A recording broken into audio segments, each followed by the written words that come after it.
O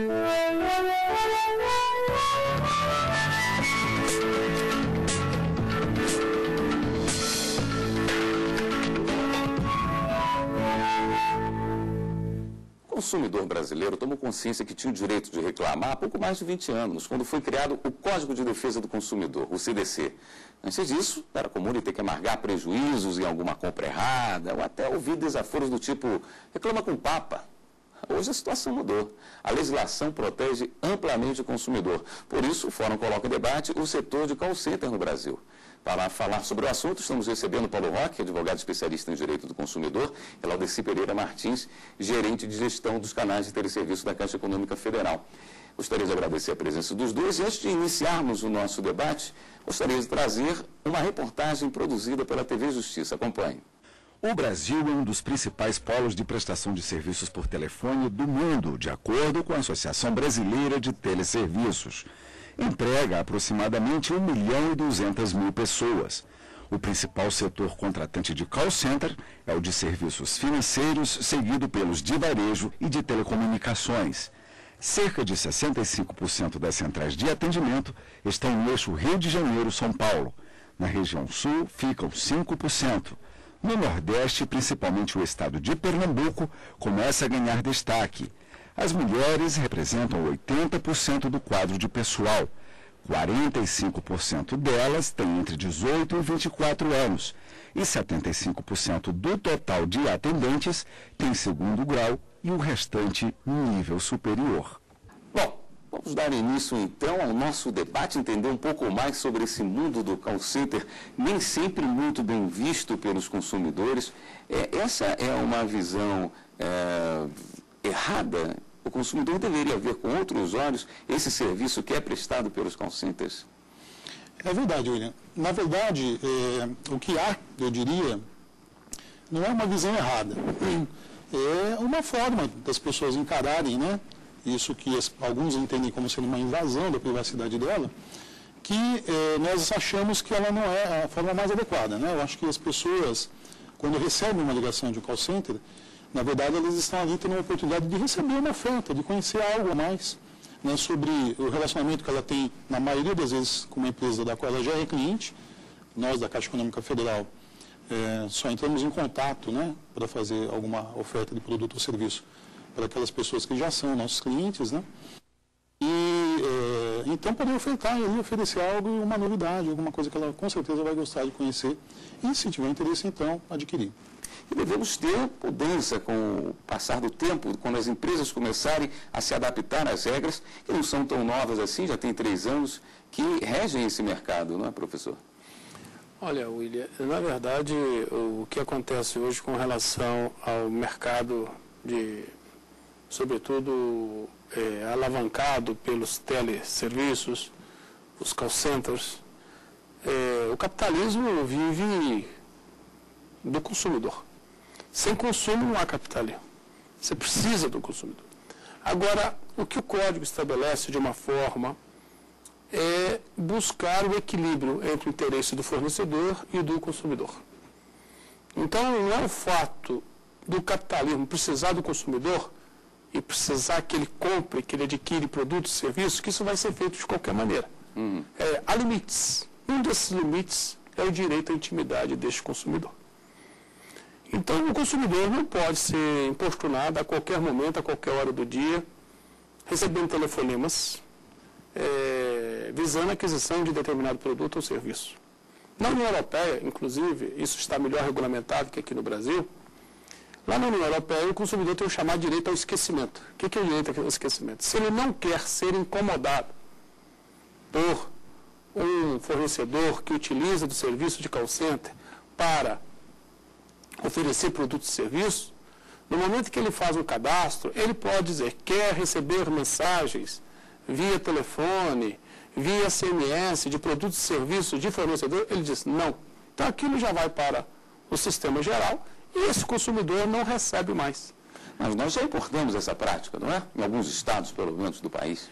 Veja, há uma discussão sobre a constitucionalidade disso, inclusive aqui no Supremo, né? Se essas leis, como são, na verdade, elas tratam também de relações que a União deveria estar legislando, se elas são ou não constitucionais. Mas isso, na verdade, independentemente disso, dentro do princípio da proteção geral à privacidade das pessoas, o consumidor tem o direito a ter a sua privacidade respeitada. Então, neste caso, ele pode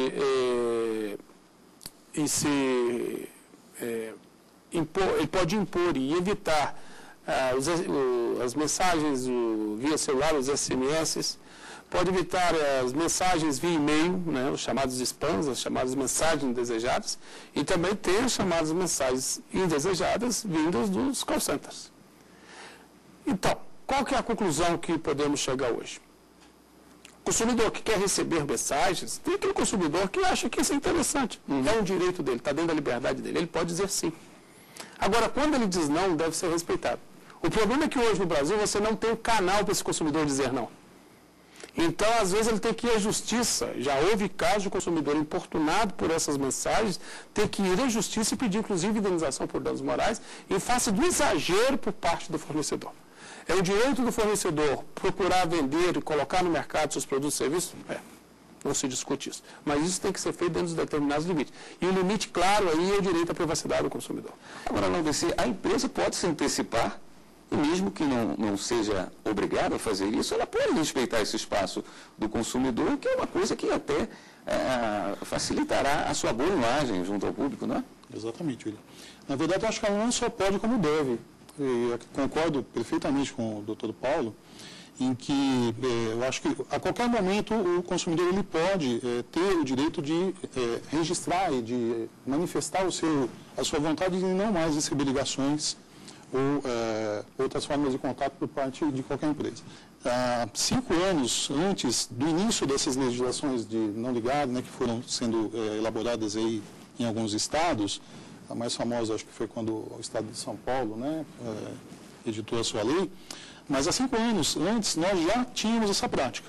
No primeiro contato de um dos nossos call centers com o cliente, ao ele manifestar a sua vontade de não mais receber ligações para ser abordado com relação à venda de qualquer produto ou serviço, nós já mantínhamos esse registro nos nossos sistemas e assim que o consumidor, a partir de então, ele já não era mais abordado, né, por nenhuma de nossas campanhas, né, de oferta de produtos, né. Então, acho que isso é o mínimo que a gente tem que fazer como respeito ao consumidor, né, como entender e querer atender essa vontade dele.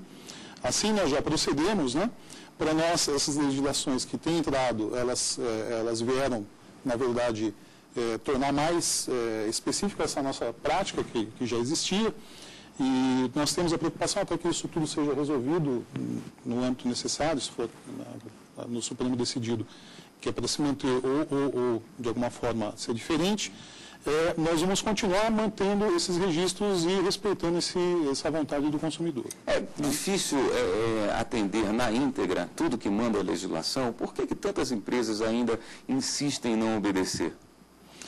William, quando a gente fala em legislação hoje de call center, nós estamos falando basicamente de duas, né, com a concordância do Dr. Paulo, né, eu acho que tem a questão aqui dessas legislações estaduais de não ligar para os clientes e tem a questão da lei do saque, né, que aí ela tem um outro enfoque um pouquinho diferente disso que a gente está conversando até então, né, que é a legislação que foi editada, é o decreto 6.523 de 2008, né, um decreto editado pelo presidente Lula, que ele traz algumas regras bem rígidas com relação ao atendimento do teleserviço, né? Que aí é o outro lado do call center, né? A gente estava falando aqui de ligar para o cliente para vender produtos e serviços, né? Esse é um lado que a gente chama do lado de telemarketing mesmo, né? De fazer contato com o cliente. Tem o lado de você receber as ligações dos clientes, né? Então, essa outra legislação, esse decreto, que talvez seja, digamos assim, aquele que alguns setores da economia têm um pouco mais de dificuldade de se adaptar a ele, no mercado financeiro, ele está um pouco mais tranquilo, eu diria assim, né? A gente está conseguindo atender ele com uma certa tranquilidade. Me parece que na lista das reclamações de órgãos de defesa do consumidor, os call centers não estão no topo. Estão ali pelo 4º, 5º lugar, perdendo fácil para bancos, perdendo fácil para empresas de telefonia. Mas por que tantas pessoas reclamam tanto dos call centers? Então, veja, o call center, ele assim, geralmente... informalmente, perdão, eu acabei me contradizendo, porque as pessoas têm uma rejeição tão grande ao call center, e, no entanto, no PROCON, isso não se demonstra em números. Mas o call center, ele existe sempre vinculado a um fornecedor. Um call center não existe no vazio. Ele existe. Então, o call center do Banco X, da empresa de telefonia Y, do cartão de crédito, do plano de saúde. Então, o consumidor, hoje, numa sociedade de massa, conforme nós vivemos, os serviços são serviços de massa. Você não oferece o serviço apenas para um, você oferece para dezenas de milhares de consumidores. Esse consumidor, ele quer reclamar com relação ao serviço que está sendo mal prestado, ou um produto que ele adquiriu. O que o decreto do call center diz? Esse consumidor, resumindo o que diz o decreto do call center, esse consumidor tem que ser, ao momento em que ele faz um contato com o fornecedor via call center, ele tem que ser atendido de forma eficiente e rápida. Porque antes do decreto do call center, que hoje, infelizmente, por alguns setores, continua sendo desrespeitado, você tinha muito a prática do jogo do esconde-esconde com o consumidor. Se eu quero cancelar o serviço, então, espera um pouquinho, eu vou passar para o atendente X. Depois ele espera 20 minutos lá, vou passar para o outro atendente. Ele nunca conseguia cancelar a ligação. E caía a ligação, ele tinha que ligar de novo e ele nunca conseguia falar, sobretudo para cancelar um serviço. O consumidor literalmente era maltratado nessas situações. A história de pessoas que, para cancelar um serviço, ficaram durante 3, 4 dias da semana, ligando todos os dias para tentar cancelar o serviço. Veja a situação de injustiça, de exposição ao consumidor. Então, o lei do call center fez o seguinte: se ele quer cancelar, já tem que ter no primeiro momento uma tecla do cancelamento, um número para ele cancelar. O número 9. Se quer cancelar o serviço, diz que 9. Imediatamente ele já pode cancelar. Quer dizer, isso foi um avanço muito grande. Esse quadro mudou radicalmente? E alguns setores têm respeitado bem a lei do call center. Alguns setores têm respeitado. Há outros setores que temem desrespeitar o decreto do call center. Outra situação é que o consumidor tem um tempo mínimo, tem um tempo máximo de espera de 40 segundos no primeiro momento que ele faz esse contato com o call center. Antes ficava, só para ele ser atendido por alguém, ele demorava às vezes 20, 30 minutos. E isso o decreto chegou, entre aspas, ao exagero de ter que fazer isso. Por quê? Porque o abuso praticado pelo mercado era muito grande. Mas veja, você coloca, por que reclamam tanto? Qual o problema? Por que tem tanto problema para o consumidor reclamar? Veja, o Brasil vive uma situação peculiar. O Brasil, com esse crescimento experimentado, vários serviços no Brasil multiplicaram de uma forma extraordinária. Vamos falar companhia aérea, passagens aéreas. O Brasil hoje já tem número de passageiros entre 2 estados, passageiros via aérea, maior que passageiros via terrestre, utilizando o sistema de ônibus interestadual. Veja, hoje são mais de 70 milhões de pessoas transportadas ano entre 2 estados via aérea, o que antes era via terrestre. Mudou muito. Telefonia celular. Nós já chegamos a mais de 200 milhões de linhas celulares. Planos de saúde. Estamos aí perto dos 50 milhões de usuários de planos de saúde, quando há pouco tempo nós tínhamos 25 milhões de usuários de planos de saúde. Os usuários de cartões de crédito. Então, os serviços, o fornecimento tem aumentado. Mais pessoas têm acessado e têm adquirido esses produtos e serviços. E aí vem o call center como uma comodidade, né? Aí vem primeiro. De maneira mais rápida e cômoda. Se eu vendo mais, se eu forneço mais, aumenta o serviço, aumenta os problemas. E eu tenho que ter um canal rápido para atendimento a esse consumidor. E o fornecedor, na maioria das vezes, se apressou em conquistar novos clientes, foi eficiente nisso, buscou novos clientes, parabéns para ele, isso é bom para o país, isso é bom para a sociedade, mas ele não se apressou em dar uma solução rápida para o problema desse mesmo consumidor que ele precisa. Então, mesmo com a lei do call center hoje, o consumidor, quando tem um problema, seja com plano de saúde, seja com a administradora do cartão de crédito, seja com telefonia, ele vai, infelizmente, passar um périplo muito grande, um desafio muito grande. E você sabe qual que é o maior índice de reclamação nos call centers? Todas as empresas. Qual é o maior item de reclamação? Cobrança indevida. Minha fatura veio errada. Então, quer dizer, o fornecedor, de certa maneira, está cobrando indevidamente aquilo que ele não pode cobrar do consumidor. Perfeito. Doutor Paulo Valk, nós vamos para um rápido intervalo. No próximo bloco, vamos saber mais sobre o call center. Voltamos em instantes.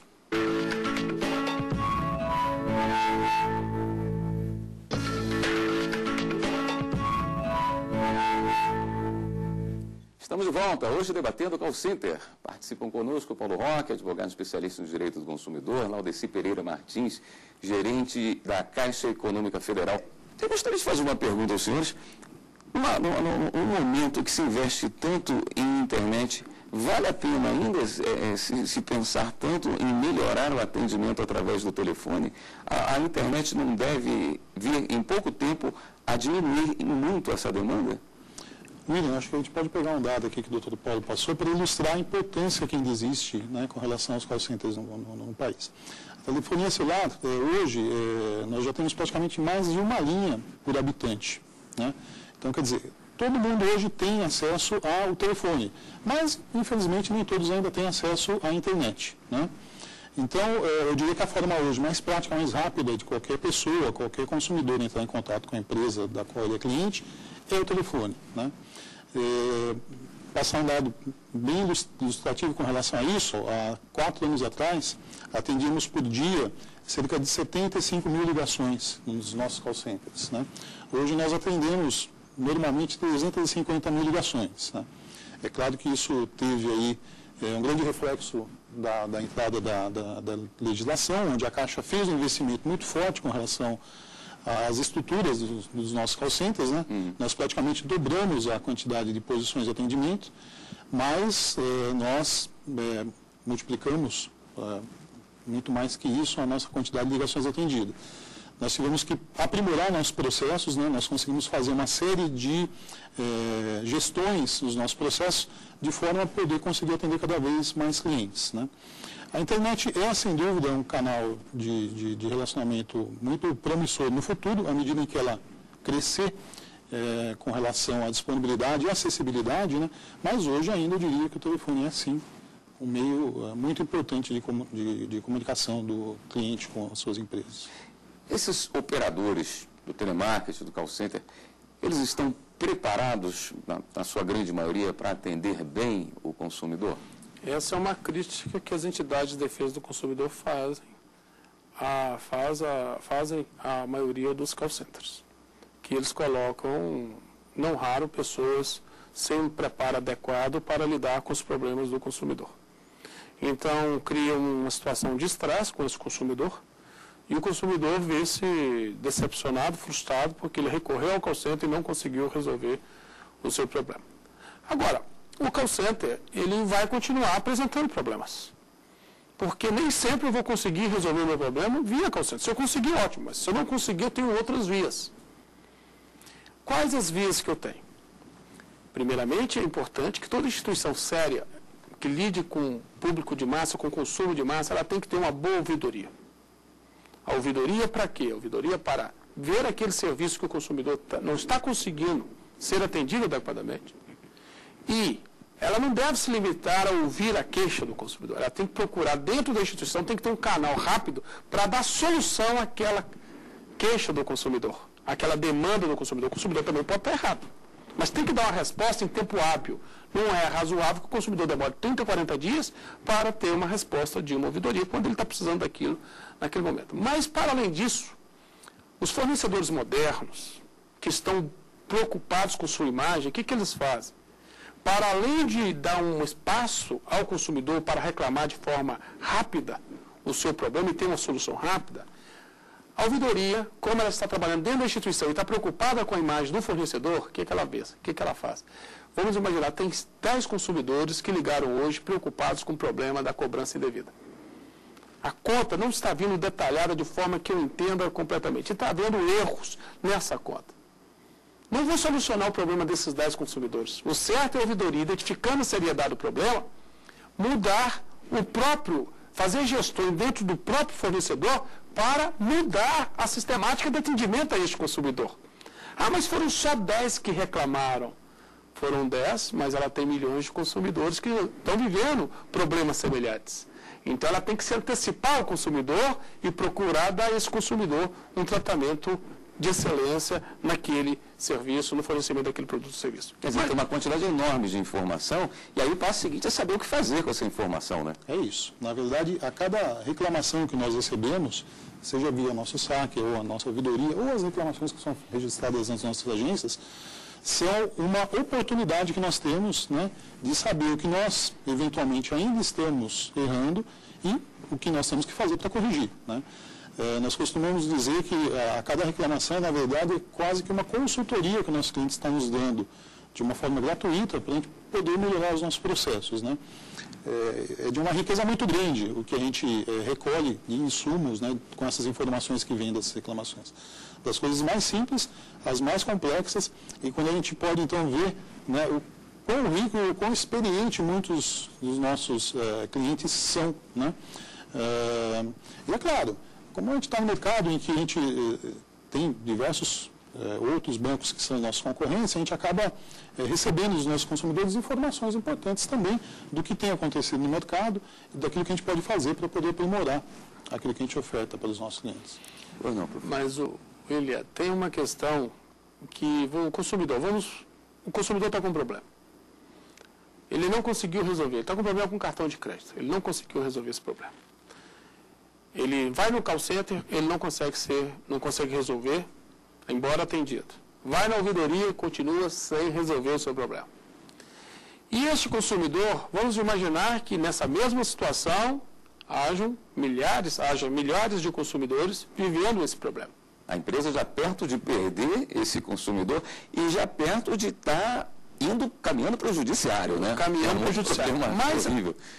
Mas empresas, maus fornecedores, o que fazem? Às vezes estimulam o consumidor a ir à justiça. Não são todos. Você tem uma parcela, uma minoria de fornecedores que agem dentro da ideia do custo-benefício. Bom, esse consumidor vai reclamar, vai vir aqui no call center, eu não vou resolver o problema dele. Ele vai à ouvidoria, eu não vou resolver o problema dele. E desses 100 que eu estou com o problema, nem todos vão à justiça. Vamos imaginar aí que 15% deles vão à justiça, ou 20% num número bem elevado. A gente faz um acordo, está no lucro. Então, veja, se eu for resolver o problema deste consumidor, de todos os 100 que estão com problema, eu vou gastar 4 ou 5 milhões. Se amanhã, desses 100, 20 vão à justiça, então é o seguinte, eu consigo resolver isso por 200, por 300 mil reais. As multas são muito leves? Então, às vezes é mais negócio eu deixar esse consumidor ir para a justiça para fazer um acordo com esse consumidor que propriamente resolver o problema dentro da empresa. Mas aí você me pergunta, as multas são leves? Mas para as multas existirem, é preciso o quê? É preciso que o Estado age. O consumidor, quando ele entra na justiça, ele vai cuidar apenas do seu interesse patrimonial. É um dano moral, é um dano patrimonial. As multas, o consumidor não pode cobrar multa. Quem cobra a multa é o Estado, é o PROCON. É a Anatel, são as agências reguladoras. Então, nesse caso, o PROCON pode estabelecer uma multa para essa empresa que não está funcionando adequadamente. E aí tem o chamado efeito pedagógico, de desestimular, a multa tem que ser no valor suficiente para desestimular aquele fornecedor a continuar pensando dessa forma, olha, do custo-benefício, do benefício econômico do agir errado, de colocar práticas abusivas no mercado, de trabalhar com práticas abusivas. Então tem que desestimular, mas o Estado tem que funcionar bem. Se o Estado não funciona bem, o nosso direito consumidor, que é um dos melhores do mundo em matéria de legislação, nosso código é elogiado em todo o mundo, não adianta, porque o Estado não fez seu papel. Então aí, você pergunta, qual é o remédio? Não é a ação individual. A ação individual, o mau fornecedor vai fazer essa conta. E vai dizer, eu vou cuidar do departamento jurídico aqui, isso aqui já está no meu custo, eu vou repassar isso e vou resolver isso plenamente. A questão é de uma ação. Vamos imaginar se é uma empresa de telefonia que está desrespeitando reiteradamente o direito do consumidor. A Anatel pode estabelecer multas pesadíssimas. Mas ela está estabelecendo essas multas? Se ela estabelecer, com certeza, esse mesmo problema que está levando o consumidor a engarrafar os call centers, a engarrafar os PROCONs, os juizados especiais, a tendência é que haja uma redução enorme dessa ida, desse desrespeito por esse direito do consumidor. Perfeito. Bom, o programa Fórum fica por aqui. Muito obrigado pela participação do professor Paulo Roque, advogado especialista em Direito do Consumidor, Laudeci Pereira Martins, gerente executivo de gestão da Caixa Econômica Federal. E você pode enviar sugestões para o programa também. O endereço eletrônico é fórum@stf.jus.br. Até a próxima semana.